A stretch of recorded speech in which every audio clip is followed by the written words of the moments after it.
Okay, let's get the formalities out of the way. My name is Tim Davis. I'm the middle child of Tom and Linda Davis. My parents are currently 55 dad and 53 mom years old. They are still in pretty decent shape. Dad is 5 feet 11 inches tall and weighs in at about 190 pounds. He works out a couple times a week. His hair has turned gray, but it used to be black like mine is. For those of you that are interested, his smile is about 6 inches long and average in shape. Mom is 5 feet 6 inches tall. Her hair is also gray. Still, her stomach is slender. As I said, I am the middle child. That means that I have 2 siblings. My older brother Josh is 6 feet even, and he weighs in at around 220 pounds. Sadly, it is not all muscle. He has a bit of a belly on him, and that probably makes it a tad difficult to use his smile effectively. He still has his black hair like I do, though. He is 32 years old, 2 years older than my 30 years. His wife Kim is an attractive blonde that is 5 feet 4 inches tall and weighs 110 pounds. My sister Donna is 5 feet 2 inches tall and weighs around 105 pounds. Her husband Bob is 5 feet 9 inches tall, weighs 180 pounds, and has the biggest smile of them all. Since this is a loving wives story, I should probably describe my wife. Bree is 5 feet 6 inches tall. She works out 4 times a week in order to keep her figure in shape. She is also 30 years old. She is the reason that we don't have children yet, but she has stated that she will be throwing her meds away as soon as I return from this business trip. We've been married for just over 5 years. Me? I'm the tallest of the bunch at 6'A" and weighing 195 pounds. As stated earlier, I have jet black hair, and I keep myself in great condition in the gym. I'm an engineer for a moderately large firm, and I travel a couple days a month to check on projects. That's where I am right now. I'm in a hotel room about 200 miles away from home working on one of the job sites. Now I know all you wild imaginations out there are just imagining how I can accurately describe my family. The reason that I can accurately describe them all is because I just happen to be watching them on the cameras I set up at my home as they are all playing games with my wife as their main attraction. No, I do not have any inappropriate thoughts as I am watching this, and I have no desire to think about it later on my computer. So, a little of the backstory here. Again, I was the middle child. My older brother was the outgoing one, as well as my younger sister. I was more introverted. Josh was more into sports and had a large group of friends in high school. So did my younger sister. I was more of a loner. Truthfully, I really never fit in. Sure, they loved me as a brother, but I was never comfortable in large groups. Consequently, my brother and sister got along better than I did with either of them. I was the only one to go to college after graduating high school. My brother went to work for a local construction company, and my sister worked retail at a department store. They both got married within a couple years after graduating. Having successfully graduated with my degree in civil engineering, I got a decent job with a moderately large firm and began my career. Bree worked with my sister at the department store. Unbeknownst to me, Donna invited her to a barbecue at her place with the rest of my family and several other friends for the 4th of July. Being it was a family event, I attended as usual. I had no idea that I was being set up with one of my sister's friends. After being introduced, she decided that I was going to be her friend for the rest of the day. I did find her rather attractive and a good conversationalist, so it was not difficult to spend the time with her. By the end of the night, I had asked her to go on a date the next weekend, and she accepted. We dated for another 6 months before I proposed. We were married a year later, so we were happy as far as I knew. I never had any inkling that there was anything wrong until about a month ago. It was the strangest thing in the world. I was missing a flash drive that I always kept with me. Every once in a while, I would come across something at work that I wanted to take home and research. I would take out my flash drive and copy the document. Then, when I got home, I would upload it into my laptop and begin my research. For some reason, it wasn't in my pocket. Logically, I thought that I had probably missed pulling it out of my pocket after showering and changing into a clean pair of pants. Thus, I found myself digging into the dirty laundry to try and recover it. That's when I found a pair of men's clothes that obviously weren't mine. This was a pair of regular men's jockey shorts, the kind known as tidy whities. They definitely weren't mine. Okay, so I couldn't understand a logical explanation for them to be there. Oh, I did find my flash drive right where I thought it would be. Now, you all are most likely expecting a long drawn-out thought process that I went through to try and explain that pair of cloth. Truthfully, there wasn't one. because I could only see one single logical explanation. Bree had to be cheating on me, and this pair of clothes was accidentally left behind for some reason. Thus began my search for the truth. At work the next morning, I went over to our IT department. I knew them fairly well, because we used some pretty high-tech modeling software, and it occasionally needed some tweaking. There were also the occasional computer glitches that are normal in new software, as well as updates that need to be loaded and installed. Marge was my favorite tech. I wandered into her office and asked if she could help me out. I explained to her what I found and voiced my concern that Bree might be cheating on me. I asked if she could recommend anything that might help me find out if she was and who with. Tim, if you can get me into the house for about 2 hours, we actually have some surveillance cameras that I can set up for you. We got them 2 years ago when we had that guy posing as an intern to give one of our competitors information on a couple projects that we were bidding on. We caught him and just stored the cameras in case we ever needed them again. She explained. The company decided to get rid of them since they are just collecting dust, and we can get better ones cheaper now. The next Saturday, Marge was parked down the street when Bree left to go on one of her shopping sprees with her friends. 5 minutes after she left, Marge was in the house and beginning to set up the cameras. They were small and battery operated. They had motion detection so they would start the video automatically and not waste valuable space recording an empty room. We hid the receiver unit in the crawl space in the attic so Bree wouldn't accidentally discover it. The receiving unit would not only record the video, but also send it to a secure website that only I could access. So that's the setup. On Monday, I called our company lawyer. Being a senior engineer at this time, I had to deal with Jerry fairly often on contracts. We got along pretty well, and he and his wife even came over to the occasional party that my wife and I had at our home. I explained my suspicions and asked if he could recommend a lawyer that I could see. He expressed his sorrow that my wife may be cheating and gave me a phone number to call. I made an appointment for the next day. Work for the rest of the day was not overly productive. About the only thing that I did accomplish was to set up a site visit for the following week. I would leave Sunday afternoon and return on Wednesday. I decided that I would take some work home to prepare. That gave me a reason to avoid Bree for most of the evening. Typically, she took the news of me traveling next week with barely a shrug. The next morning, the news I got from the lawyer was not what I hoped. No fault. In their infinite wisdom, our elected officials had determined that it did not matter if your spouse was spending time with other people. The spouse would get some of the assets, and the other spouse would have to provide financial support. She would end up with half of the assets.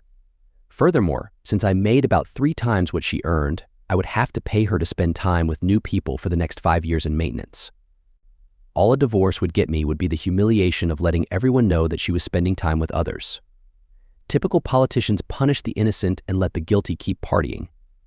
Still, I needed to find out who she was spending time with. Jerry called me later that afternoon to ask how my appointment with his colleague went. I explained that it didn't go very well and that I was in a tough spot if I divorced her.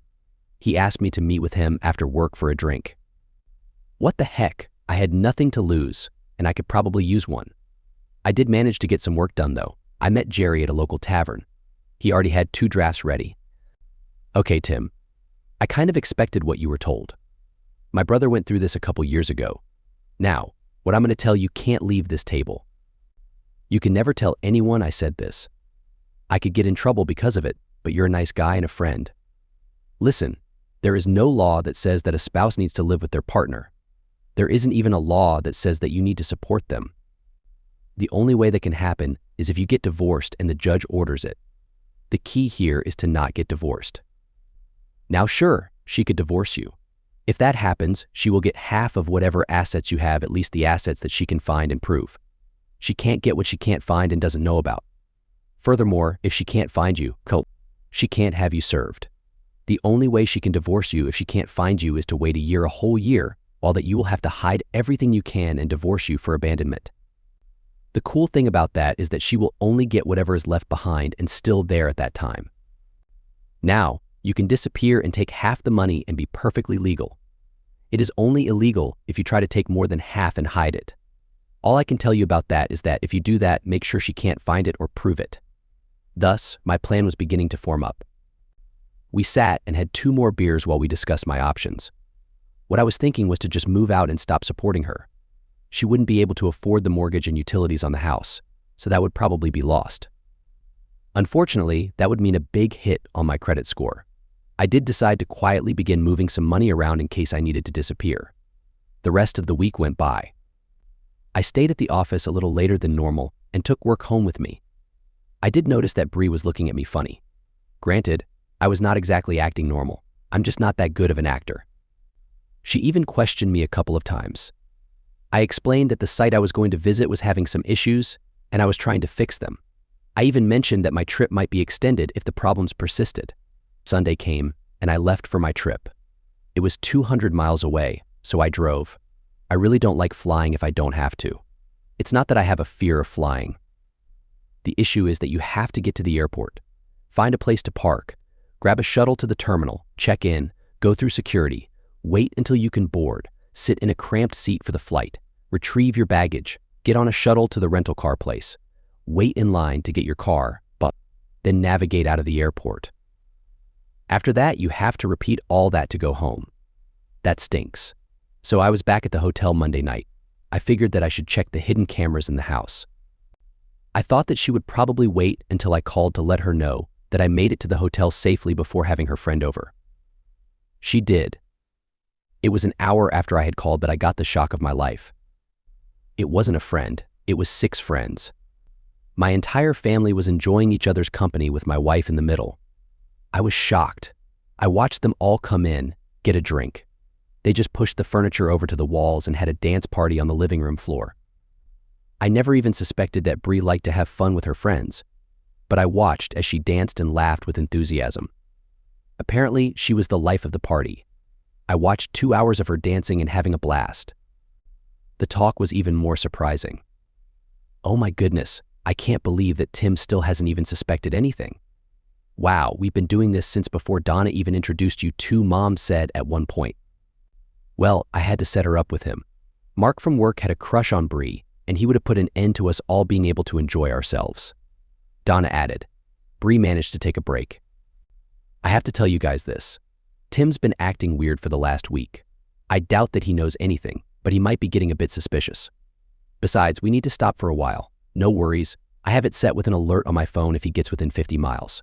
I was stunned. I just sat and watched as they continued to dance and have a great time. Once everyone took a break, Bree and her friends decided to play some board games. So, Bree, won't you miss all this fun when we have to take a break until you have a baby? I mean, that could take months, asked Kim. Oh goodness, yes. I absolutely love having a great time with all of you. I've always been somewhat of a party animal and love dancing with my friends. I can barely wait for when he goes out of town for a few days a month. I'm not sure what I'm going to do if I can't have these amazing times. Bree responded. Tell you what. Bob chimed in. As much as I would rather not, maybe if we all made sure to be safe, we could keep having fun. I was devastated by that point. It was bad enough when I thought that she just had a close group of friends. Now to find out that it was my entire family having fun without me, and it had been going on even before I met her, it almost destroyed me. My whole family was excluding me. I was only being kept around to support them financially. Bree had apparently been giving them money behind my back. That was it. My plans changed. Perhaps I should mention something about myself. I've never been good at social interactions and reading social cues. It is quite embarrassing to remember one incident in college. I was walking across campus and a friendly person was walking beside me. We began talking, and I told them that I was taking a couple of automotive classes. They said that they would like to learn some car maintenance. Like I said, I am totally clueless about hints. Instead of offering to teach them, I made a silly remark about signing up for a class. Silly. I didn't think about it again for a couple of hours. Then it hit me that they were hinting at wanting me to teach them. Another thing about me is that science, math, and engineering are really easy for me. That is because they fascinate me. I love logical concepts like that. I can focus on them, and they make perfect sense to me. Abstract thought gives me some trouble. So, what was that all about? These are a couple symptoms of a mild form of Asperger's syndrome. Some people think of it as a mental difference, but it is just a different way that some people's brain works. Those with this syndrome can really focus on a particular issue. Granted, we are totally clueless when it comes to some things, but we excel in finding solutions to problems that we are focused on. I now had a new problem to focus on. My original plan was just to move out and stop supporting Bree. Sure, I would use the time to hide some things from her, but I would supposedly still have my family to support me. Now, I no longer had that. I would need to completely disappear from everything and everyone. I also wanted to get some payback as well. I got out my notebook and began planning everything that I would need to do. I thought about just leaving from here and disappearing, but there was too much to do that I couldn't do from here. There was also some stuff that I needed from home. I needed a plan. I sure didn't ever want to see her or my former family again. I knew that she could track my car, so driving back was out of the question. Besides, there was too much that I wanted to take with me to fit into the car. I worked until late at night before I finally had a decent plan. There were a couple things that I would need some help with, but I thought that I had an idea about where I could get that help from. The next morning, I got up and went to the job site. There really weren't too many issues, so I finished what needed to be done within a couple hours. Knowing that my car could be tracked, I just stayed on the site and used one of the empty offices in the portable building they used for the on-site office. I called my boss and exaggerated a few issues. I told him that I thought it best if I worked remotely from there so I could be on site part of the time. He reluctantly agreed. I searched Craigslist and found a cheap older pickup that I could buy for cash. I would Uber over and pick it up that evening. Later in the afternoon, I went back out to the construction site. Tony was one of the supervisors that I had gotten to know fairly well from other projects. We had gone out after the workday was over a few times and had a couple sodas. There were some rumors about him and his family. We made arrangements to meet at a sports bar after work. I spent the rest of the afternoon moving some of my investments around into new investment accounts. I had a drink waiting for Tony when he arrived. We found a booth at the back of the bar and settled in. "Tony, I have a problem and I'm not sure how to solve it. I asked you here because we've known each other for a while and I trust you. I don't know if you can help, but I just need someone to talk to and get some advice from," I explained. "Sure, dude. I'll do my best to help. You've always been there for us when we needed it, so it's only fair that I offer my support too. I have some friends who owe me favors, so maybe we can figure something out," Tony said with a smile. "Okay, thanks. This needs to be kept between us. I've discovered that my wife is being unfaithful and my family is supporting her. They're only using me for money, and it's really taking a toll on me. Divorcing her would be expensive, and I don't want to give her any more of my money. I need to get away and take as much money as I can without being caught. I don't care about the house or mortgage payments. I just want to leave," I explained. I think I might be able to help, but it will take some time." "When are you planning to leave?" Tony asked. "I managed to convince my boss to let me work remotely for 2 more weeks, so I have some time. I bought a new car to avoid being tracked, and I'll use it to grab some important documents and personal items from home. After 2 weeks, I plan on disappearing. Tomorrow, I'll go back to work, give my 2-week notice, and cash out my retirement. It's not a lot of money, but I don't want her to have any of it." "She's been cheating on me since we started dating," I replied. "All right, do you want to get revenge on her and the person she's cheating with?"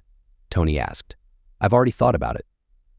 I won't physically harm them, but I'll come up with a plan to hurt them emotionally.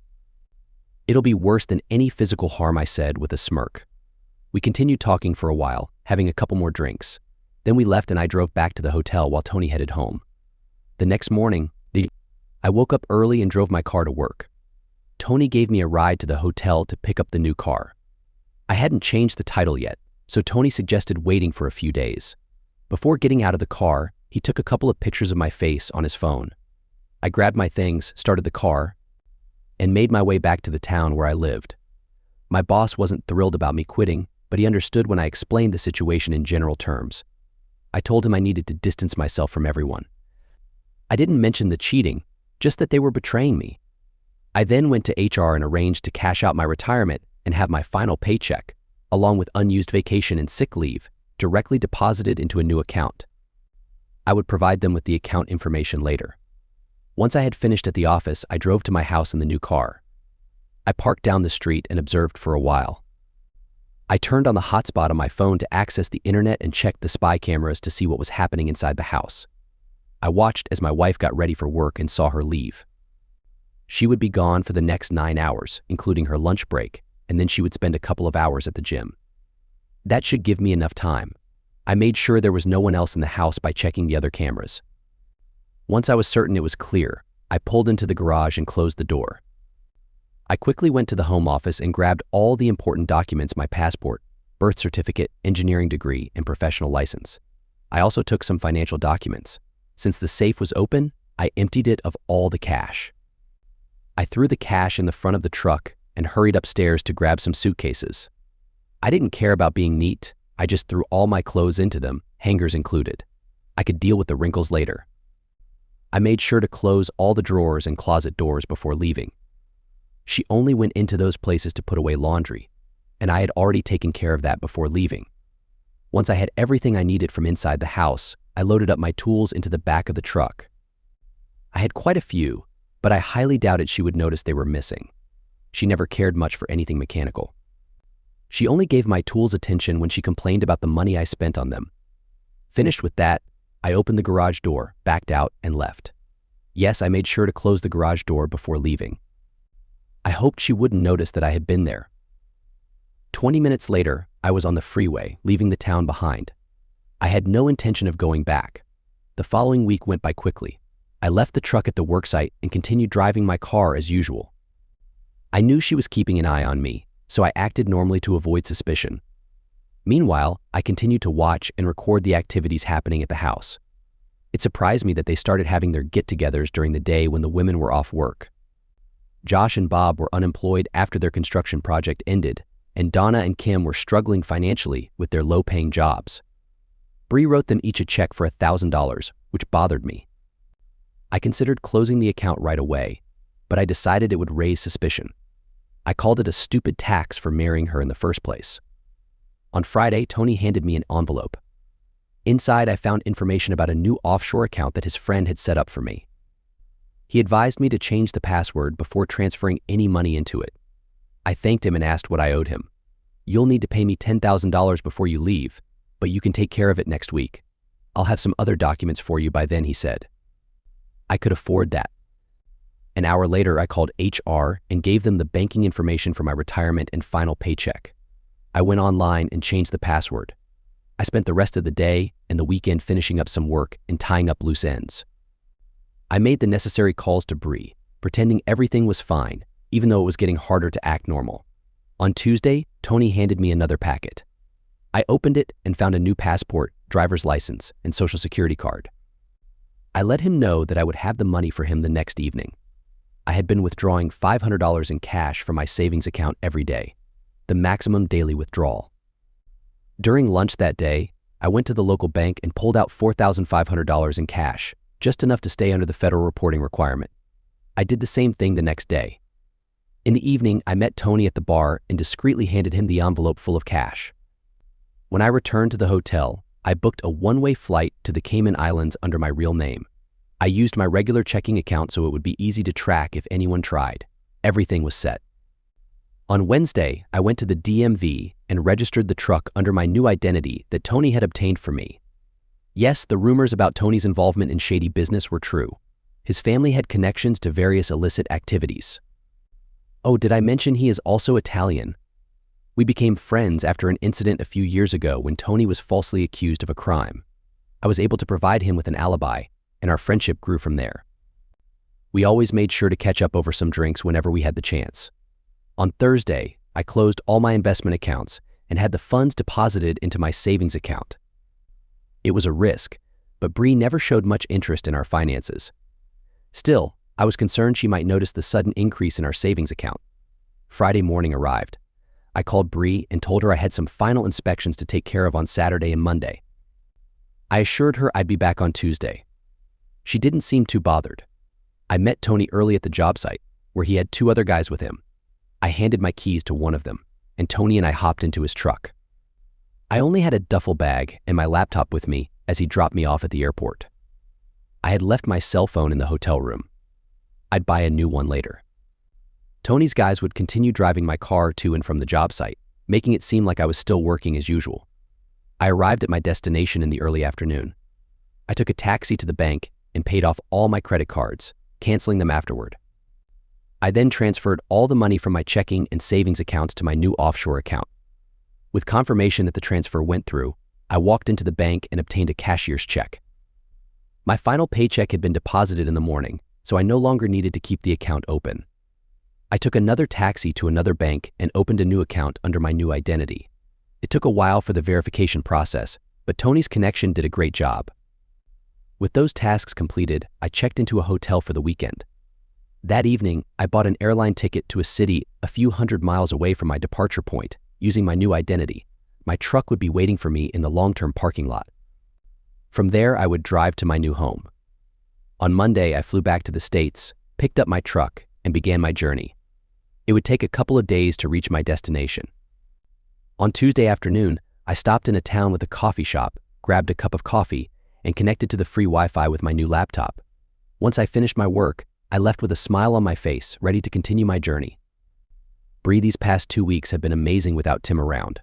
His family has been incredibly supportive, and we've spent every day together. They've been helping me out so much. I've been having the time of my life. However, I'm a bit worried because Tim was supposed to be back by now.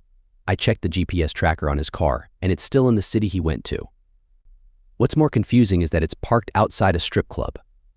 I don't understand why he would be there instead of coming home. I've been calling him nonstop, but he's not answering. What's going on? My phone began to ring before I could call him again. Looking at the caller ID, I saw it was Donna. "Hey, sweetie, what's up?" I greeted. "Oh my gosh, is Tim there yet?" "No, he's not." I just checked the GPS monitor on his car, and it looks like he's at some sketchy dance club still in the city.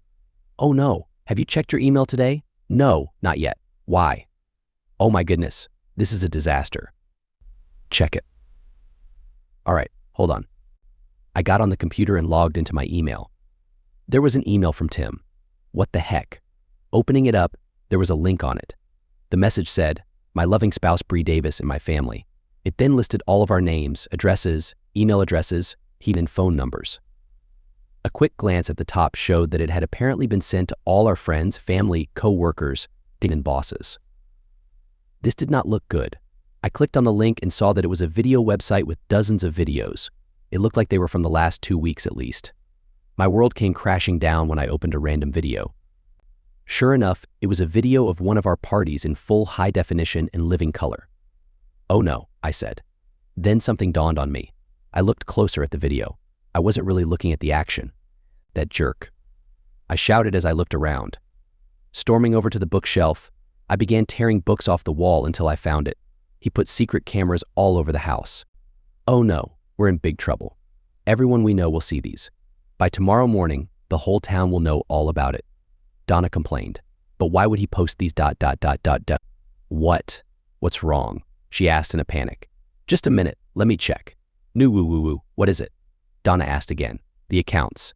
He emptied the bank accounts. There's no money left, I cried. I had Donna call everyone to come over. As I was waiting, I checked the credit cards and any investment accounts that I could find. Sure enough, the cards had been canceled and the investments closed. This was a huge disaster. I'm sure that I will be fired when my bosses see the email. We would be outcasts in this town. We couldn't stay here, but we really didn't have the money to leave. The only chance we had was to get to Tim and beg him for help. Fortunately, I knew where to find him. When Tim's dad pulled up in his SUV, I just jumped in and started directing him where to go.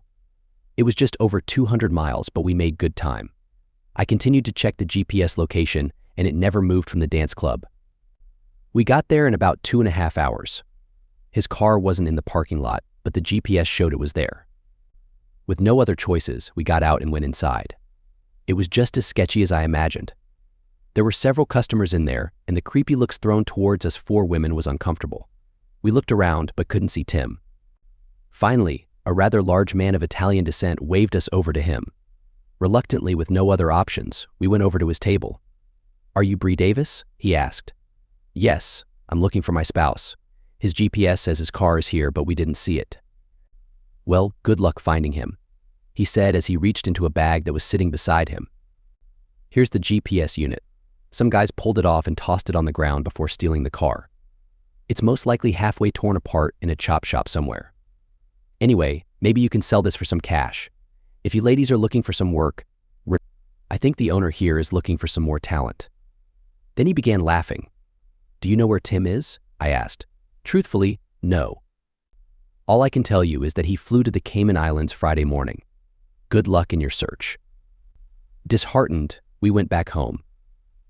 The next day, Donna, Kim, and I were all fired. After a month of looking, None of us could find a job. Oh, Donna, Kim, and I were all offered jobs, but nothing that we even remotely considered. Of course, I lost the house because I couldn't make the payments. Josh and Kim were evicted from their house for the same reason. We all had to move into Tim's parents' house. We had to do our grocery shopping late at night just before they closed, because we would be looked down upon and called names by the other shoppers. We had to deal with judgmental looks from the cashiers when we paid for our purchases. By necessity, we became more reclusive, only leaving the property when absolutely necessary. Our friends all abandoned us, and the rest of the family stopped all communications. We missed family reunions, weddings, birthdays, and all other significant activities. After 2 years, I finally had to face reality and divorce Tim for abandonment. Of course, I didn't get anything since there were no assets to have. We were getting by on the Social Security and small retirement that Tim's parents had, as well as food stamps and government assistance. We had long since run out of unemployment insurance. Eventually, the kids grew up enough. Once they started school, we could use that time to have some alone time. Eventually, the kids found out what had happened. It's a small town, and stories like that never truly die. It was hard on them. There were several fights and a bit of teasing. The boys stood up for themselves, and eventually the bullies left them alone. The girls learned early on that reputations mean something. They grew into wonderful young ladies. Yes, the boys began asking them on dates, figuring that they would be an easy catch. A few lessons learned and a couple confrontations by their brothers stopped that. They made it clear that they were not their parents, and they deserved to be treated with respect. They also figured out that there was only one way to get out of this town, and that was through education. Of course, we didn't have any money, but they got into sports and worked hard at studying. Scholarships were the only option they had. This is when they truly began making friends. They were great teammates and did well in school. They began to gain respect from their peers and were no longer judged by their parents. It's now been 25 years since Tim disappeared. Tammy, my youngest, is on the phone crying her eyes out. Her boyfriend that she had brought home from college to meet us last weekend has just broken up with her. I didn't understand because he was such a nice boy. There was something about him that just made me like him. Besides being polite, respectful, and always offering to help, something just drew me to him. Tammy, did he give you any reason? No. Sob H. He just said that it could never work. Maybe you should have your brother talk to him. He should give you a better reason than that. He was such a nice and respectful boy that I can't imagine him just dumping you without reason. I already did that. Timmy, yes, I named my oldest son after my former husband went over to talk to him. They're in the same fraternity. Well, let me know what happens. Okay, Mom. Hold on, Timmy just came in. I'll put it on speaker for you. Timmy, what did Jeff say? Well, I'm really not supposed to tell you. It was actually his father that told him that he needed to break up with you. Once he called his parents after last weekend and told them about his visit, his dad told him that he couldn't continue seeing you. He could still be a friend, but there can't be any romantic relationship with you. What? I exclaimed. What in the world? Why not? Well, that's the strange part. Timmy explained. He said something about being in a relationship with a family member being illegal. A family member? What in the world? The only family members you have are your Aunt Donna's and Uncle Josh's kids. That's ... Oh my goodness. Tim, my next memory is opening my eyes as I was laying on the couch. I heard Donna on the phone. Where's Jeff from? Where do his parents live? Come on, give us some information ... Yes, we are talking about my brother and your uncle ... Did Jeff mention what his father's name is? ... Darn, that's 3 days of driving away ... Shoot. We'll figure it out. Is there any chance that Jeff will help? Well, at least try to get an address. Okay, great. She then hung up. Okay, so here's the info. Tim is still alive, but he has a new identity now. He lives several states away, is married, and he has 3 kids. Timmy is going to try and get an address from Jeff. Even without that, we shouldn't have much trouble finding where he lives. Now the question is, do you want to see him? Of course I do. Why wouldn't I want to see him? Well, it's been 25 years. You two have been divorced for 23 years. He has a new life and a whole different family. He never once reached out to us, so he most likely doesn't want to see us. And there's that whole running off with all the money and destroying our lives thing. I still need to see him. Let's see what we can put together as far as money goes to drive there. Who knows, maybe we can just move there and try to rebuild some kind of life where nobody knows us. Mike, formerly Tim, I can't say this was unexpected, unwanted for sure, but not unexpected. The only real question was when it would happen. I figured that it would take a week minimum. I gave it a 3-day window after that. I had planned for it, but I sure as heck was not looking forward to it. My oldest son had met a girl at college. He was really attracted to her, and she was apparently in love with him. He had texted my wife and I a couple photos, but he hadn't yet brought her home to meet us. There was something kind of familiar about her, looking at her photos, but I couldn't place it. They were first going to her mom's place so he could be introduced to her family. After that weekend, Jeff called home to tell us all about it. I started to get a really bad feeling when the first thing he told us was where her family lived. That nagging feeling in the back of my head got louder as it was beginning to dawn on me why her picture seemed familiar. My horror increased when he mentioned that her mom lived with her mother and father-in-law, as well as her sister-in-law and brother-in-law and their families. Then he told us their names. "Oh, shoot," I yelled out. "Seriously? What were the hecking odds of that?" "Dad, what's wrong?" my son asked over the phone. "Is she there with you now?" I asked. "No, I'm at the frat house. Oh, by the way, her older brother Timmy is also in my frat. In fact, that's how I met them." "Jeff, I need you to listen to me very closely. I hate to do this to you, but I need you to listen and do what I tell you to do." "I'm sure, Dad." "You know that I'll always listen to what you say." "Okay, son, I need you to do a couple of things. They will be difficult, but it is exceedingly important that you do them. First off, you need to break it off with that girl." "What?" "Dad, I really like her, and by that I mean really like her. I could actually see myself marrying her." "No, Jeff, that is absolutely not an option. That simply cannot happen, but why, Dad?" "What's the problem?" "Look, it just can't happen. Also, you can't disclose my name or where we live to either her or her brother. You need to make sure that they do not have any information about us. Do what you need to do, but break it off with her before it goes any farther." "Dad, you can't just have me break up with a great girl that I'm pretty sure that I'm in love with for no reason. You need to tell me why. Besides, Timmy is one of my best friends here, and he already knows your name and where we live." "Oh, shoot, that's not good." "What's the matter?" "Jeff, have you been with her?" "Well, yeah, we've been going out for a few months now." "Oh, shoot, you need to stop. Break up with her, and for goodness sake." "Dad, what the heck is going on? She's your cousin. It's illegal to marry her." "What the heck?" "I didn't think we had any relatives on your side of the family. You said all your relatives were dead. They sort of were, in a way. They were all dead to me. What happened? Why did you tell us that?" "I can't do this over the phone. Come home this weekend, and I'll tell all of you the whole story. And for goodness sake, don't bring her with you." Well, that couldn't have gone any worse. That was on Monday. I had called all the kids and told them to be home Saturday afternoon. My wife, Katie, knew the story, but that's because I met her about 6 months after I arrived in this town.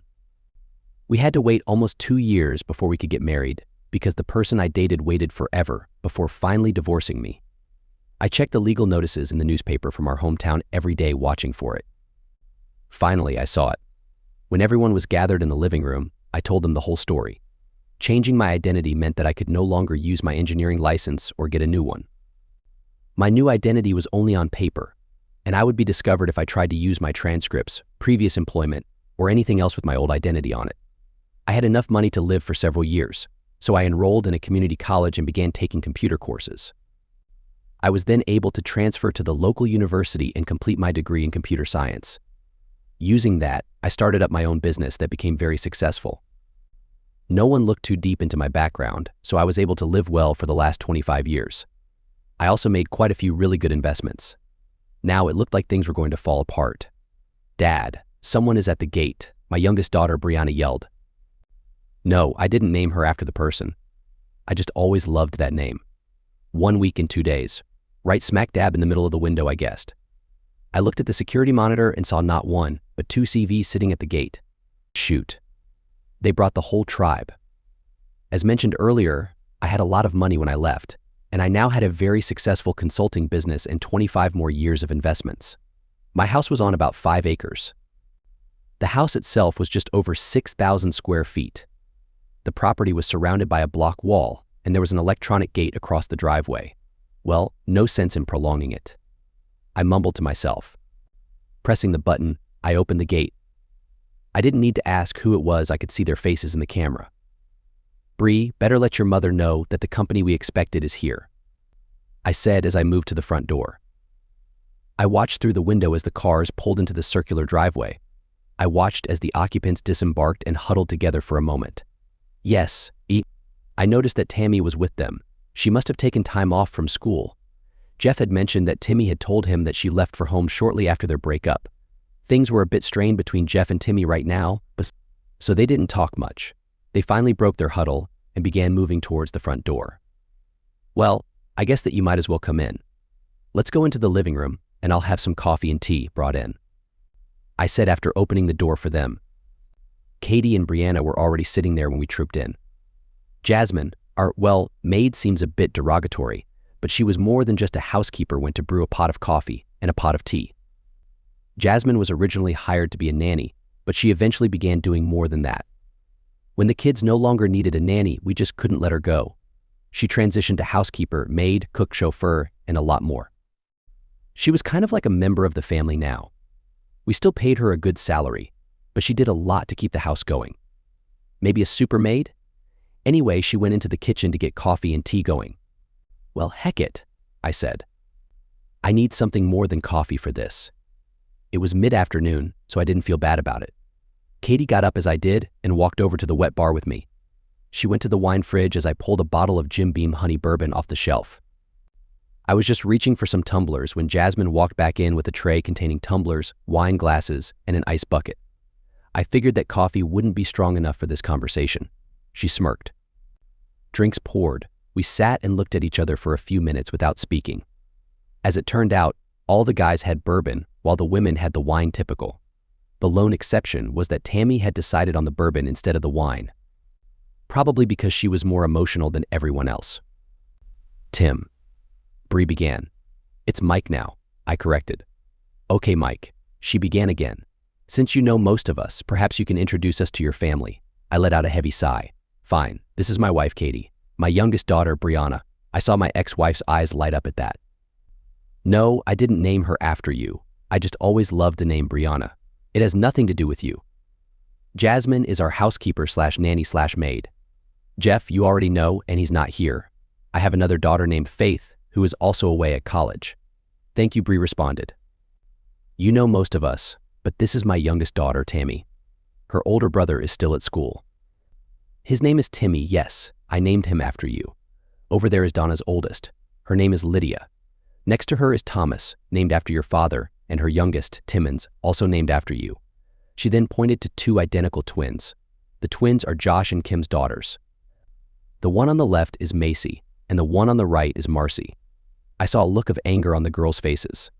"Aunt Bree, I am Marcy," the one on the left corrected. "Oh no, I apologize for the mistake. I should be able to tell you apart after 19 years. Sorry," Bree apologized, then continued. "And that's their younger brother, Dennis," she concluded. I looked around and noticed that one person was missing. "Where's Tom?" "I thought he would be here too," I asked. "My former mom, Linda, was present. Your father passed away 4 years ago," Linda sobbed. "We were all searching for you during the funeral, but you never showed up. He was your father. You could have at least had the decency to be at his funeral and pay your respects. First of all, I have no respect to pay to him. After everything you all did to me, I lost any bit of respect I had for all of you. Second, I didn't even know he died. After my ex-wife finally filed for divorce and I saw the notice, I stopped caring about all of you. I stopped checking up on your lives. Do you still dislike us that much?" Donna asked. "Honestly, no. I disliked you all for a long time, but I realized that my hatred was negatively affecting me. Now, I simply don't care. I am completely indifferent. Whatever happens to you all affects me just as much as reading a news story about a stranger in a different country." I think that really struck them hard. If there was hatred, there would have been some emotional connection to work with. The opposite of love is not hatred. Hatred is just a step away from love. Marriage counselors often work with this. As long as there is hatred, there is still a chance to mend the relationship. But the true opposite of love is indifference. When there is indifference, there is no chance. Yes, I remarried. I don't think they had any hope for Bree and me to get back together. but they believed there was a chance to rebuild their family relationship with me. When they realized I didn't feel anything for them, they finally understood that there would never be any kind of relationship again. To me, they were just old acquaintances. "So there's no chance of reconciling at all?" Linda asked. "Not a chance," I replied. "You all betrayed me from the time I started dating Bree, continuing even after we got married. You never cared about me. I loved Bree with everything I had, but you all betrayed me with her.